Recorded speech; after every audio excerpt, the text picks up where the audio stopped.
Yeah, so I'm from RCIScience. I'm the virtual engagement coordinator. And welcome to Pixel Perfect, where we will tackle COVID-19 misinformation with video games. So actually, this is brought to us by Ridhi Patel. She's a third-year pre-med student, previously at the University of Waterloo and now at Brock University. She noticed a lot of misinformation around the current COVID-19 pandemic. And as an avid gamer, Ridhi decided to combat these misunderstandings by developing an online trivia game to promote top health practices. So feel free to play along with us at Quarantrivia. That's what it's called, along with us. And we help our hero, Dr. Pixel, save his pixel world from the coronavirus and quashing some myths about the disease along the way. It's quarantriviagame.com if you want to sort of pop in to see what that's like. Please feel free to share questions and comments in the chat box or via Twitter at RCIScience, or you can also email information@rciscience.ca. But please remember to be polite and respectful. So I'm just going to do another quick introduction about Ridhi herself. As I said, she's an avid gamer. She worked with Dr. Joseph Nisimov from the Faculty of Science at the University of Waterloo to create Quarantrivia. And it's an online game combating the misinformation around the current pandemic. Having picked up her coding skills in her early university years and fostered her graphic design experience through extracurricular roles that she's had, Ridhi was well placed to develop this side project during lockdown. In addition to gaming, Ridhi has a wide variety of interests, including cooking, dancing, visual arts, running, and reading about current affairs in science and technology. She aspires to become a doctor who will continue to expand her skill set to serve the community around her. Thank you so much, Ridhi, for joining us. Can you tell us a little bit about Quarantrivia and how it came to be? For sure, and thank you for providing me with the opportunity today to talk about this project and misinformation that it is tackling. So, Quarantrivia is actually a project that I've developed to combat COVID-19 misinformation, and more specifically, we call it the COVID-19 infodemic now, because of the magnitude and the scale that it affects all people. And so I want to start off with why this was such an important topic to tackle for me. And we've seen since the beginning of this pandemic that social media has been having a very large effect on all of us. Actually, ever since lockdown started, the reality is for a lot of us, our daily lives have moved online. Social media is the way that we primarily use to communicate with people, with our friends, coworkers, everybody. And it is largely attributed, all the misinformation has been attributed to social media. But I think a key component that we often forget is our own roles in actually propagating that information. And so through this project, what we wanted to focus on is that link between social media and the community where we come in. And so through Quarantrivia, we wanted to promote the ability to be critical of all the information that we are consuming on social media, to really think about where that information is coming from, who is releasing that kind of information, what their agendas are, and to be accountable for the information we are sharing, to realize that what we are going to be talking about, what information, again, that we are relaying on our own pages and our own accounts can really affect the community, not even just around us, but also because of the nature of technology, it can affect people globally, worldwide, very fast. And through this game, we also want to encourage government recommended guidelines for us to stay safe during this pandemic, as opposed to notorious websites that would guide us in another direction in misleading ways. Yeah, and so why I chose to make it a game was a question that I've gotten very often. And there are certainly risks versus benefits to gamifying any project. And the risks that would come with this one would be, I guess, a lot of people would think that it might not be as serious to communicate COVID-19 and its measures through a game, or that it can lead to negative competition or demotivation of actually learning the information because it's in a game. It's presented as a game, right? But there's a lot more benefits to it, as how I see it. Because we've seen in the past two decades or so that games have actually shown to be have a very rich educational foundation to them. We can see that recently, we've been using Minecraft in classrooms to promote collaboration between players and critical thinking. With games like Big Brain Academy and Quiz Up, we're promoting general knowledge, cognitive thinking. And more importantly, games are actually appealing to all kinds of demographics, not just children and not just teenagers, but through games like 8-Ball Pool, Candy Crush Saga, and even more recently, Among Us, we've seen that it is appealing to a wide variety of audience. And so to me, I thought that this would be a direct way to appeal to a large demographic and to, more importantly, in such a stressful time, to convey that information in a clear, concise, and a more recreational way. So it's fun to consume. Yeah, that's a really great point, and I think it's great. It's framed really well, I think. Actually, can you talk a little bit about what gamification is, Right. and what that means? So gamification is a term that's usually applied to projects whenever you are going to introduce a reward factor, I guess, in a broad sense. So a reward factor here would be a point system, or getting the motivation to actually do the work because you're going to get a goal out of it, right? You're going to achieve a goal. And that's what I mean by gamification. But we're taking it a step further here, where we're actually engaging through the graphics, through the creativity. We're going to promote player-to-player collaboration, things like that. And so by gamification, that's great. Yeah, because it's like rewarding learning this information that maybe you wouldn't really care to learn as much. So that's great. Right. Yeah. Just presenting it in a more fun and digestible manner. So it's not necessarily all just facts and like you have to read through or very, I guess, streamlined. For sure. And so in Quarantrivia, we get all of our information from these sources that I've listed here: Public Health Agency of Canada, the World Health Organization, and Centers for Disease Control and Prevention. A majority of our information comes from these organizations, and we have very good reasons for trusting them. They've had a really clean track record of publishing their articles and their research, and they're very transparent with that. Now, these are also organizations where their motivation is to actually solve global issues, global health issues from a global perspective. It's not necessarily to push a political agenda or malicious marketing or anything like that.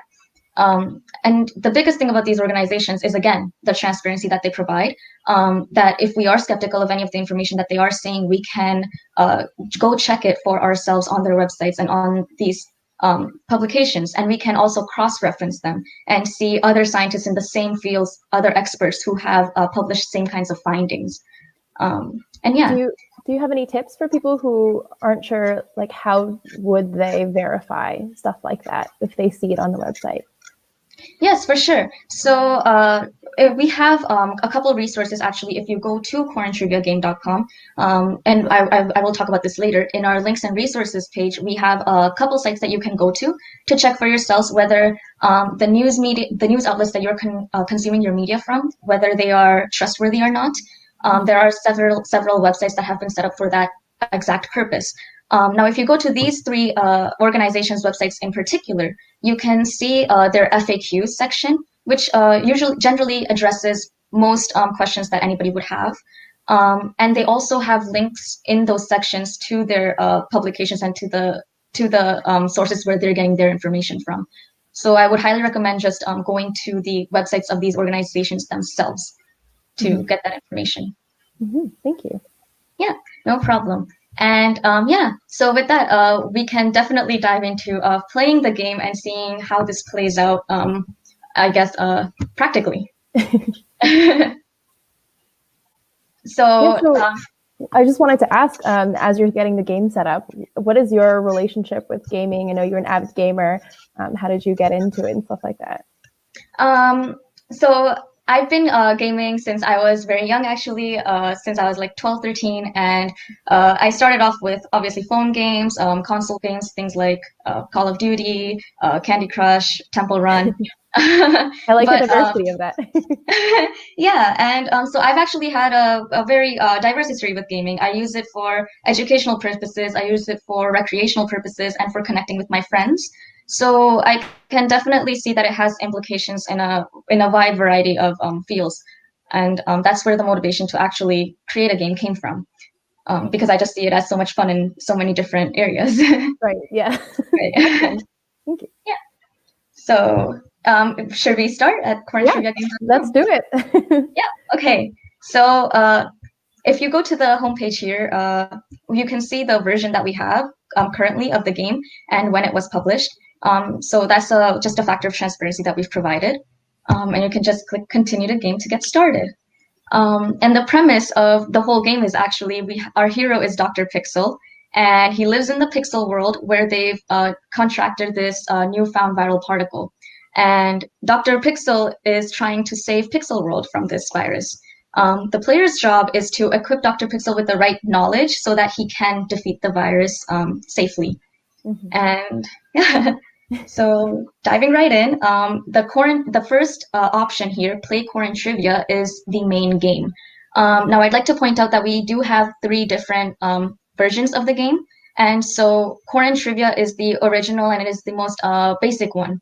It has all of the kind of basic facts around COVID-19, and when it first emerged, all the kinds of myths that were going around it. That's what this version tackles in particular. Right. So I would also encourage anybody watching to also open up this game and play along with us and see if you can rack up all the points. Yeah, definitely. Let's see how much we know. Great. So continuing to the first level. Now, here we have little Pixel, who is obviously scared of the viral particle and needs help. And so Dr. Pixel is going to try and answer some of these questions to see if he can defeat the viral particle. So, first one, COVID-19 is the name of a, what would you think? I'm gonna say disease. Yeah, so yeah, let's see. Yeah, good job. So definitely you were right on. And this means that we've gained 10 points right here, obviously. And so the neat thing about this is when you do answer a question right, you get some encouragement, a good animation, and sometimes some extra information. Now, when you do answer a question wrong, it'll be a similar deal, but you will be presented with the correct information instead. So you don't have to be discouraged. And if anyone has questions as well along the way, please feel free to let us know and we'll answer them when the time comes. For sure. All right, yes. Let's continue. Yeah. So what is the name of the coronavirus that causes the COVID-19 disease?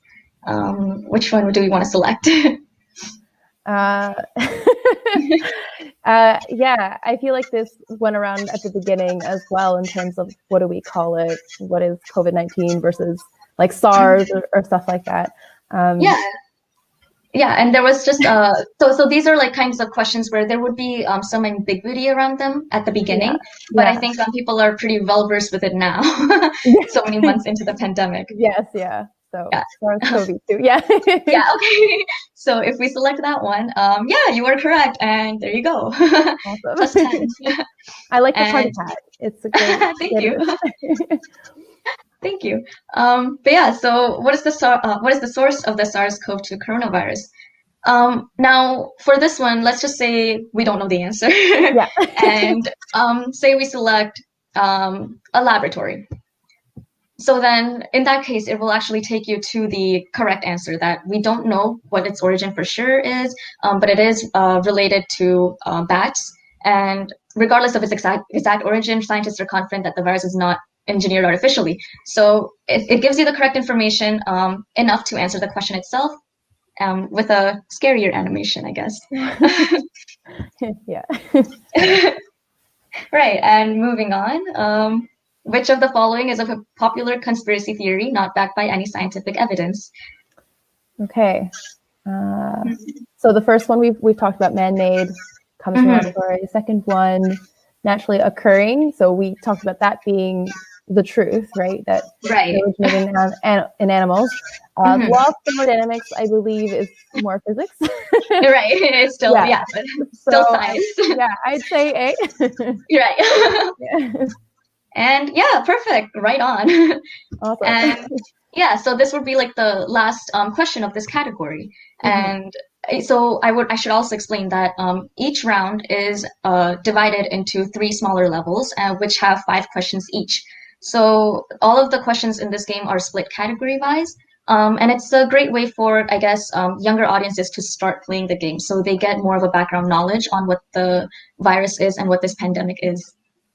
And yeah, so the last one is, how long can SARS-CoV-2 coronavirus stay alive on surfaces? Yeah. So what do we think? Yeah, I feel like all of these have sort of popped up in news media. Yeah, yeah. Seeing various answers. I think the more detailed seems the most correct, right? Right. Depending on the surface and environmental conditions. Yeah, exactly. And again, so if we go back, it really does say that depending on the type of surface and environmental conditions, it could be different, right? Right. And that is our understanding so far of it. And now, as soon as this changes, we are updating the game, and we would change that information to what the correct information is as soon as we do know. Right. Right. Now, we can move on to a more, I guess, challenging or a more fun part of the game. And so that would be the myth versus reality bonus round. And so I would direct the audience to go up here on the home page, click on the home button, so it'll take you to the home page again. And you click on continue to game. And once we're on this screen, we would click on the second option right here, or sorry, the third option right here, myth versus reality. Okay. Right. And this one, we're really encouraging people to write their answers in the comments. And we're going to set a timer. There it is. There you go. Yeah. So this one's going to be a bit more competitive here. Okay. I'm looking forward to seeing what people will type in. I'm not going to answer this time. We'll keep it for like 10 seconds for each question. Right. And then we can just see the verdict, I guess. Yeah. Yeah, feel free to type M for myth and R for reality if that's shorter and nicer. And now, yeah. So also for this game, actually, though, there is a catch. You will lose 10 points if you get the answer wrong, and you gain 10 points if you get the answer right. So that also adds to a little bit of that competitive aspect of the game. So we've leveled up here. Yeah, exactly. Yeah, and it's kind of going to be more like a rapid fire. So you'll be presented with a statement, and the player's job will be to kind of figure out whether it's myth or reality within 10 seconds once we start the timer. Right, so are we ready? We're ready. Okay. I mean, I hope so. So, reality or myth, kids cannot catch the COVID-19 disease. And 10 seconds goes by pretty fast. Yeah. Yeah. Right. Yeah. So what is it? Did we get any response? I'm not sure yet. I don't think so, but that's okay. Right. So, I mean, if there's 10 seconds, you'll be like, oh, I don't know. Is that myth? Is that reality? I think that's a myth. Right. And I think there is a little bit of a delay between what we are having right now and what people are seeing. So it's okay. I think they might come in a little bit later. Right. And I definitely encourage people who are playing at home or with their friends to set a timer, I guess, like, in person over there, so you guys can compete within. Yeah. Well, actually, now I'm seeing some comments have rolled in and they have said myth. So yeah, I think we got it. Our audience is doing well. Yeah. And now second one, I guess.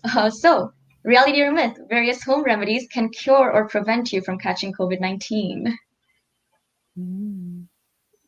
It goes by really fast. It does. Oh my gosh, 10 seconds. I was going to say, like, home remedies, you hear that a lot for any disease, really, anything that makes you feel uncomfortable, whether or not it's a disease or maybe like allergies, right? There's a lot of home remedies that people kind of swear by.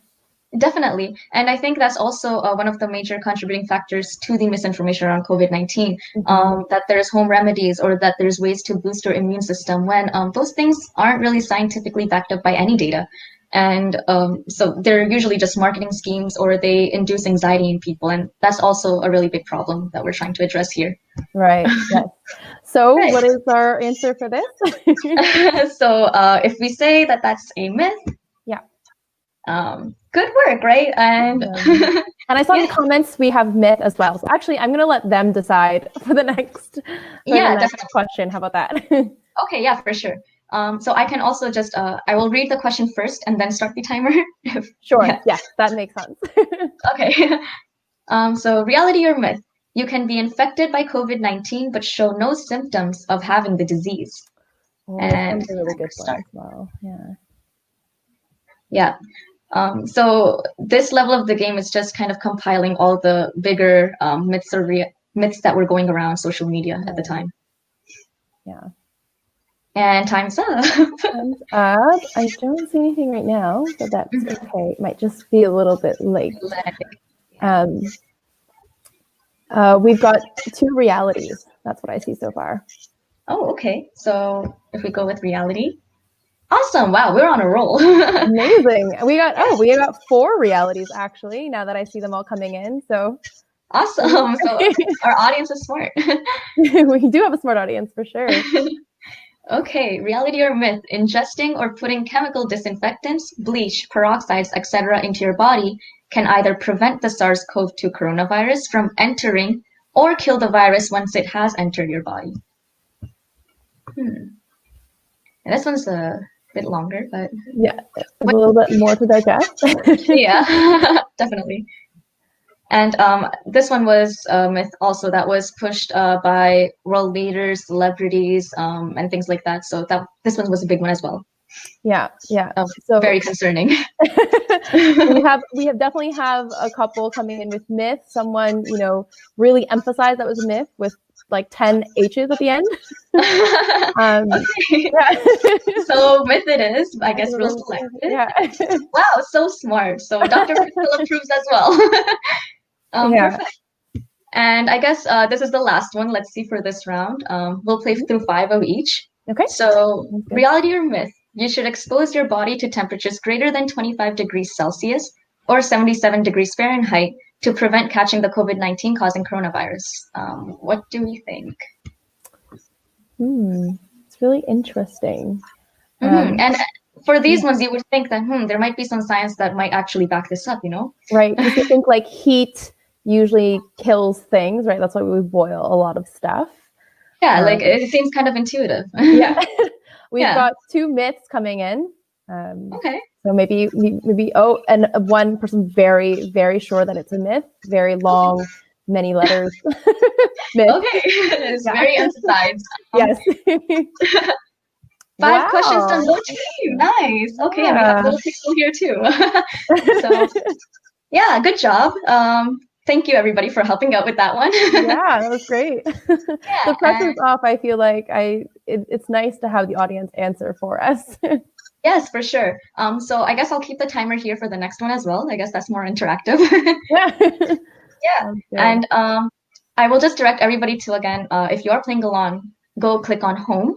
And now this one is going to be a little bit different. I kind of catered it towards this presentation itself to show you how we've incorporated the user feedback to create different versions of the game. So when before we get started, unless you want to integrate that, I was wondering what has been some of the feedback that you received on this game before getting to this level. Sure, yes. So with this level specifically, what we've received was that they would like to see more animations, more engaging animations. They really like that aspect of it, the aspect of user engagement. So we wanted to include more of that. We also wanted to give them another way of tackling the questions. So so far, it is a trivia game, so it does seem kind of streamlined. But we want to now start incorporating other ways that you might be able to tackle the questions or the answers themselves. And so you'll get an idea of what I mean once we actually do dive in. Okay. So if we go here to option B, play Quarantrivia New World Phase 3, that should take us to this page here. And we will click here to go to the next one. Okay, I hope our audience is ready. And they're going to add their answers in here. And so I'm going to just take you through the story for this one. Okay. And so Dr. Pixel still hasn't been able to get rid of the viral particle. It's still hanging around there, scaring the citizens anytime he's trying to help them. So, and this has to do more with, again, as the name says, New World Phase 3. So with the schools and offices, work, economies reopening, and how to keep ourselves safe in that environment. Yeah, that's great. Yeah, because I think with things reopening and the rules feel like they're changing a lot, so it can be really confusing for people to know what they can and shouldn't do. Exactly. Yes, and there's just there's so much advice out there that you should, like what kinds of measures you should take. So we just wanted to provide it in a really concise and in one place, all of that information of what you should be doing. Yeah. Yeah. So the story for this one, again, now little Pixel's grown up, it's just Pixel now, and Pixel needs help to run errands and to tackle the world in phase 3, and Dr. Pixel has to help him or her. So if we go to here, we'll go to play game. Now this is specifically for this presentation. So once this presentation is over, you won't see it in this format or in this order. Okay. But you will still be able to play the game in the original order. Okay. Right. Just to clarify for the audience. Okay. Yeah. So the first question, which of the following is not an important measure to take when going out into an open space, outdoors for a walk or run? All right. So our audience can put in A, B, C, D, or E. We have one already saying all. Okay. That person was very fast. E, yes. Yes. Okay. So if we click on E, yeah, you're doing awesome. Great. So that was the correct answer. All of the ones listed there were important measures to take when you're outside. None of them can be ignored. Now, what are some ways to stay active at home as recommended by the World Health Organization? So yeah, the audience can go again. Yeah, so A, reducing long periods of sitting time, stretching, walking or running, all of these answers. I think we're seeing all of the above again.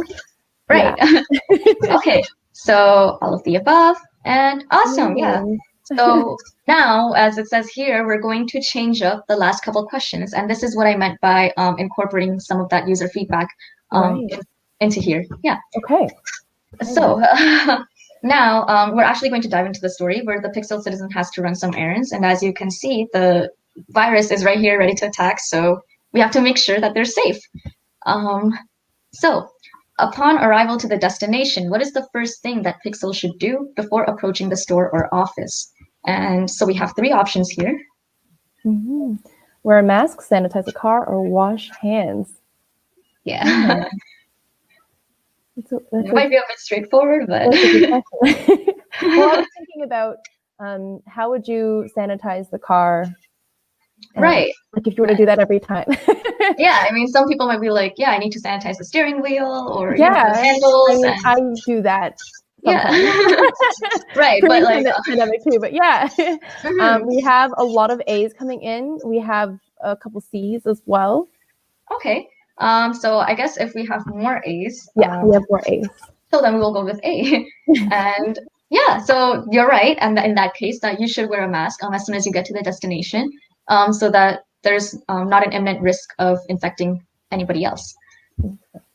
Right. And if we continue, which one is the proper way to wear a mask? As simple as it may be, this one's also very trivial. We see people all the time, not, I guess, getting this one as well. Yeah, and I think, I mean, we're not used to necessarily wearing a mask here all the time. So it can be uncomfortable, which makes sense. And it's also easy to forget, like why we should be wearing it the proper way, or keep that in mind. Yeah. We're getting C's. Okay. Yeah. And someone raised a really good comment actually about social versus physical distancing. Do you have any insight on sort of the differences between those terms, or like the use of either? I see both terms kind of go hand in hand from how I see it, because the term social distancing I feel like is used more in a setting or like where you have more people around you, or you are talking about socially distancing from those people. But when we talk about distancing by ourselves, I think we're talking more so about the individual aspect and how that's, again, an accountability term, that it falls on our own actions, kind of, if that makes sense. Yeah. So to me, sorry, go ahead. Both go hand in hand to me. They both kind of entail the same thing. but it's just more so of a perspective difference. Right. Yeah. And I think some people, they really love the social aspect of things. And I guess physical distancing helps us think about it as it's not being like you can't be social at all. It just means we can't be Right. physically Yeah, close together. like physical distancing. Yeah, exactly. It's more like it's your own action that you're doing, you know. Right. Um, Yeah. yeah. So if we continue, Yeah. I um, think your audience is doing really great. yeah, they definitely are. Upon arrival at the destination, what is the next thing that Pixel should do now that they have a mask? And so here again, we've tried to kind of expand these animations and make them a little bit more engaging. Mm-hmm. And you kind of have to look at them to maybe get hints for the question. Oh, that's good. Like you're sprinkling in the hints if Right. unsure. So yeah, what does the audience think? Yeah. Okay, so I'm seeing A's coming in. Okay, and if we click on A, well, they're correct. They know it. Wow, they're ready to go. Yeah. And yeah, if anyone has any questions, please feel free to type them in. We'll answer them as they come. Mm-hmm. And so this would be the second last question, I think. Pixel needs help with some of their errands. What did Pixel do wrong when talking to the store office employee? And so if we take a closer look. Mm-hmm. Did not hug the employee after taking their help. I mean, health, right? Like they deserve a hug. Right, exactly. I mean, they must be feeling lonely, you know, with all the social distancing. So, I see. what does I the audience see think? the animation. Thank you. I'm seeing I think we're seeing C's coming in. Oh, Okay. someone said C, but B is pretty rough too. Well, they're not wrong. I mean, I definitely feel that. I'm definitely a hug person. Yeah, hugs are And nice. yeah, so if we click C, wow, that was a good catch. Good eye. You saw that they took off their mask. Yeah. And the last one. So it seems like there is some wait time to get the job done. Where is the best place for Pixel to wait? And there's a couple options for this one, actually. Okay. By the door, in a corner, designated waiting line, outside, both C and D. Okay, time's up. We'll just wait to see the responses.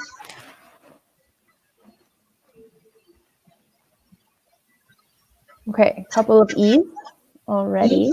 Okay. Yeah. So yeah, our audience is really on fire. Good job. And so we've successfully helped Pixel run their errands. Amazing. And now this was because we played through half of the game, we've only answered about half of the questions. And you can definitely play through the whole game by just going, clicking on home or just clicking here to go back to the beginning. Nice. Yeah. That's awesome. Yeah.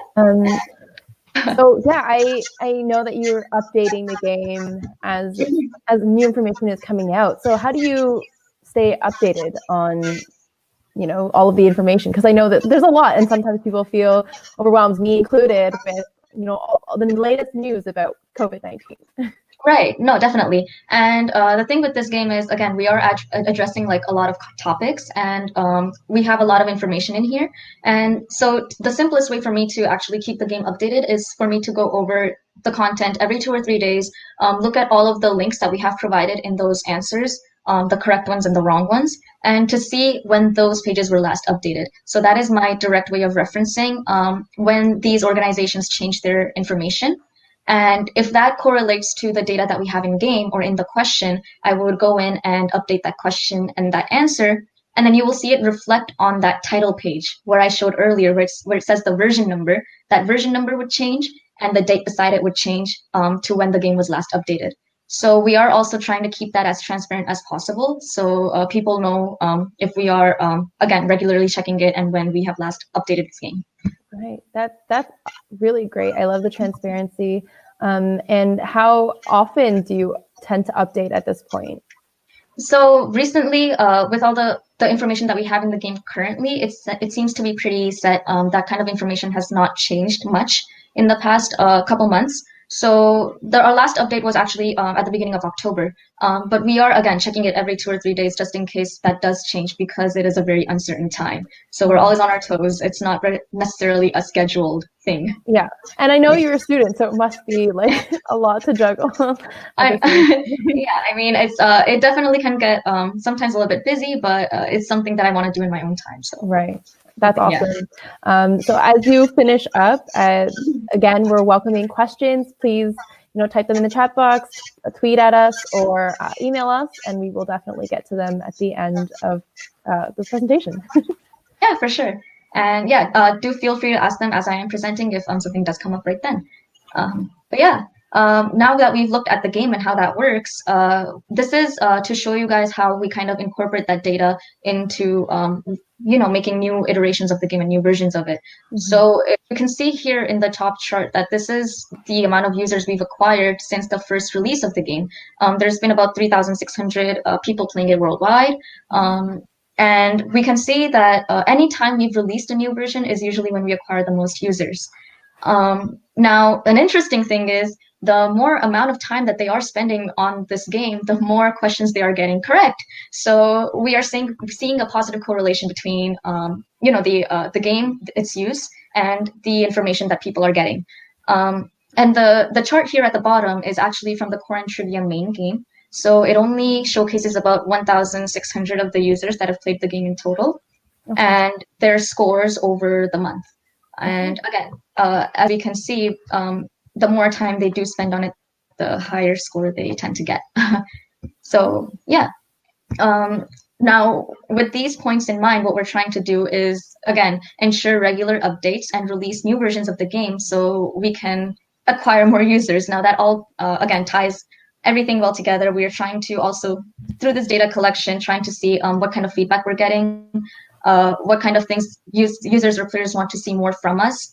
And yeah, just trying to incorporate that. Have you received any negative feedback?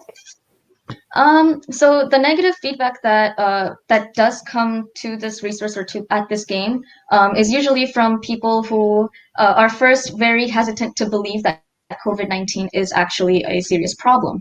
And the big thing to keep in mind with this resource is that we're not trying to target necessarily people who don't think it's a problem, but we're trying to help people who want to look for the right information. And so my focus here is to trying to take criticism from those who are actually using the resource and who want to see improvements in the resource. Because there's only so much you can do about people who don't think that the pandemic exists, right? Right. So the main audience for your game is essentially those who aren't sure what they should do, but believe that the pandemic is something to be concerned about. Yes, exactly. It's really targeted to anybody who really wants to keep themselves and their community, their household safe, but aren't really sure how to do so or want to be better equipped at doing so. And so we want to provide them with all the measures that they can possibly take. Right. Awesome. And we also had a comment in the chat saying awesome stats. Oh. Or very cool right, stats. Thank you. And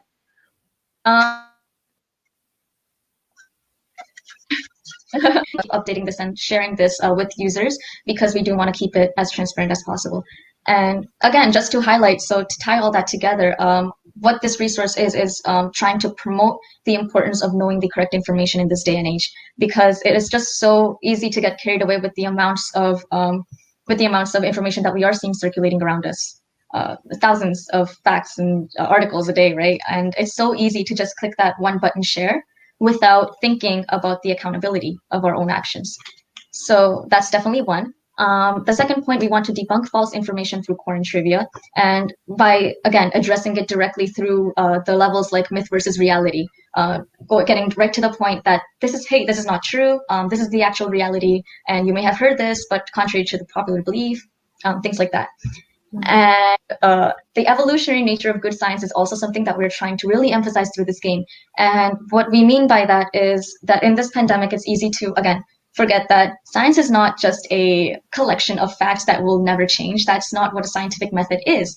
At its core, science is to take new information that we're learning, to incorporate it and to revise our already established procedures, methods, and our projected outcomes, and to revise them, to review them, and to see if that's going to change. And if that is going to change, if it's going to have an impact, to change our methods and our beliefs, right? That's what we want our public health officials and our government officials to do in such an uncertain time, to be updated that way. And so we want to remind everybody through this game that, again, we are keeping this game updated as we get new information as well. So it's not necessarily bad to take a new outlook or to change our perspective, to change how we are combating this pandemic as we are learning new things. And a really a big example of that was actually, I want to touch on the CDC example, that where people started having mistrust in that organization because they had said something at the beginning of the pandemic, and then they said something contrary to it later on when they learned new information. Yeah. And that's actually quite what we would want to happen with organizations that we trust. Right? Yeah. Yeah, for sure. And again, so you asked earlier about the additional resources. So apart from Quarantrivia itself, again, this is just one of the ways that we are trying to tackle this problem. It's a much bigger problem, misinformation around COVID-19. And so there are many, many resources that are available to the general public. And we have included some of those. If you click on the links and resources tab on the main page, you can actually see these two right here. The Center for Inquiry for Coronavirus. They have a pretty neat outline of all the big headlines that could be or would be circulating at the time, and to debunk them. And NewsGuard, I'm not sure if the audience has heard of it, but it's also pretty big on debunking malicious websites, especially news outlets. And so you can see here right now they have 338 websites on there that are blacklisted for containing false information. Definitely a great place to look to see where you're getting your information from, and if that's correct or not, accurate or not. And yeah. So this project would have not been possible without these people that I have mentioned here on this slide. Dr. Joseph Nisimo from the University of Waterloo is my professor and supervisor on this project. And he was one of the first people to actually believe that this project would make an impact and it would be very useful. This research is in virology and ecology, so it's directly applicable, his expertise, to this project. And he has really ensured that all of the content is accurate and adding to the credibility of the game itself. I would also really like to thank Faculty of Science and the communications team at the University of Waterloo, because they really helped write that foundation financially and communication-wise to start this project. And I would also like to thank the Typeform SL team for, again, endorsing this project financially and making it possible by providing us with a platform to actually host the game. And yeah. So thank you, and I am going to, again, be releasing new versions of this game. We are planning on tackling topics like vaccination and the flu, and to do with COVID-19 and how that plays out and what we can do to better protect ourselves. So I'm going to continue working with these organizations and these people to keep this game updated as best as I can to provide the most accurate information during this pandemic. Thank you so much. We do have a few questions. Will you release a French version? So I am not a French expert by any means, and releasing this game in different languages was definitely a part of when we first had idealized the project. But recently, I don't think it's going to be possible for us to release in different languages. I think for now we're just going to stick to English. But if we do acquire more users, that's definitely something that we will do, because it has been a part of the plan. Right. Right.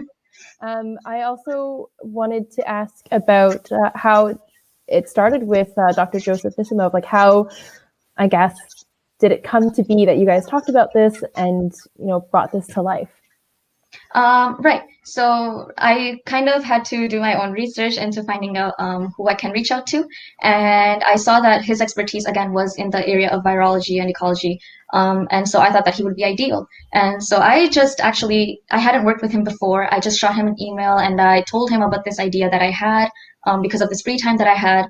And I didn't know what I was expecting, but he actually replied super enthusiastically, and he was really passionate about this project just as much as I was. So he jumped right on board, and he's been helping me throughout. That's Yeah. awesome. I love that. Yeah, Um, definitely. yeah, It and was it's a always helpful. blessing. Yeah, amazing. Another question asks, which program were you studying at Waterloo more specifically than pre-med? I was in honor science at the time when I created this game at Waterloo. But a lot of the technical aspects that I've used in this game came from my engineering program that I was at Waterloo before. Oh, yeah, Sorry, I have a dog. that's okay. So we actually have another question by someone in grade 5. They ask, what's it like being a student right now? Oh, right. Being a student right now it's kind of new. It's very different, to say the least. There's no more going, of course, in person. Dressing up in the morning, anything like that. So you get to do a lot of things on your own time, which is something that I appreciate. But at the same time, it's requiring a lot of organizational skills, time management skills, and really honing in on that aspect of development. So it's something that's exciting and challenging at the same time. Yeah, I'm sure. Sorry, I had to mute myself again just in case. Someone asked me what the dog's name. My dog's name is Bobby. I have to. Apparently, I have to pay the dog tax and hold him up if he's here. Oh, he is. Give me 1 second. So cute. This is my dog, Bobby.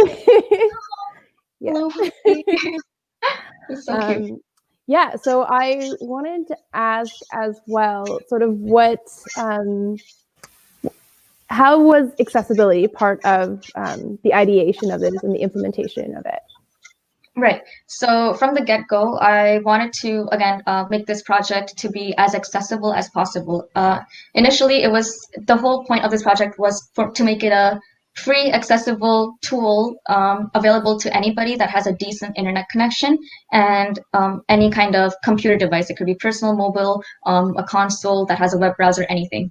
And so we wanted to make this, of course, available for free to anybody that wanted to seek out the right information. And Typeform has definitely played a huge role in making that possible right now, as well as the University of Waterloo by funding this project. And so huge thanks and shout out to them for actually making that possible. Yeah, that's awesome. And so did you know about Typeform before that it can be used in this way? No, actually. So I was not planning to use any external programs at all. I was planning to actually code the game again with the help of like external people, but that ended up falling through, and I had to ultimately do it myself, which is when I discovered Typeform. They were providing their services as a resource because of the pandemic, and so yeah, so it just happened to work out really well together to use all these resources available to me and to actually make something out of it. So yeah. Awesome. And then I have another question. But again, if there are any more questions, please feel free to write them in again and we can address them now. I have another question about debunking and how do you go about debunking? Because I know it can be difficult and everyone's now talking about how do you properly debunk. And everyone is interested in doing that. So what was sort of your process of doing that? So first and foremost, I would want to, again, if there is information out there that seems, is this correct? Is it not correct? First and foremost, just look at the source. Again, who is saying this information? What is their intent? What is their motivation? Do they have a motivation at all to be saying this kind of thing? So that would be the first place that I would look. And then the second thing is, again, to just even do a quick Google search to see if there's any publications, any articles, any actual scientific evidence that backs up these claims. And it's quite easy to actually find all these journals because they are public and read through them and see how credible they are. And so those two are like the main steps that I would take in actually debunking information. And if you want to debunking again for other people, again, it's important to keep in mind who we are targeting that towards. You can't really change the mind of people who are set in a straight ideology or in radical political beliefs. So again, that aspect also comes into play. I think that's really important to keep in mind, yeah, because we've seen that sort of dialogue as well around climate change and how to talk about climate change. So absolutely, I think that's really good to keep in mind. Yeah, any other tips? Like if my friend is like, oh yeah, I can totally hang out with my other friends that I don't live with. Do you have any tips on like how you would talk to them about that?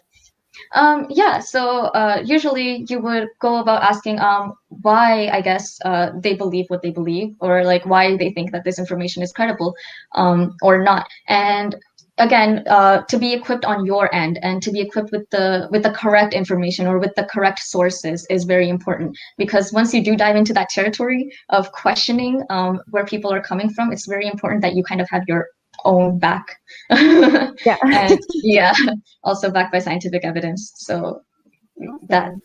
Awesome. Yeah, thank you so much. This was really great. I think the discussion was really great. People were really engaged and had great questions as well. So thank you so much, Ridhi and Jameis as well, for putting this together. For our audience, we hope you enjoyed our today's discussion. And please feel free to share your feedback with us. We do have a link, and I think our RCI Science representative will be posting a link there. But if not, it's bit.ly/RCIS-pixel-perfect. We also have a lot of cool events coming up, so please check our website at rciscience.ca, and you can also see what's on by going to our website and going to what's on. You can also follow us on social media at RCI Science. We're on Twitter, Instagram, and Facebook, and you can also share your experiences of the event. We would love to see your photos and comments. You can even post a photo of you playing the game. Yeah, definitely. Yeah. Feel free to take the screenshot at the end where it says how much points you earned and see how you guys did. Yeah, that would be great, because I feel like we have a lot of great Quarantrivia players here in our group. You can also subscribe. You can also subscribe to our monthly newsletter, which is rciscience.ca/subscribe. And thank you everyone for joining in. I hope you guys had so much fun. We did get a lot of great comments. They want to use your game instead of CBC, and our grade 5 student says it was very motivating to watch. So I'm so glad we were able to have you on, and thank you so much for everything that you've done. Thank you so much for giving me this opportunity to actually talk about this again and to promote good information, good science. Thank you. Thank you.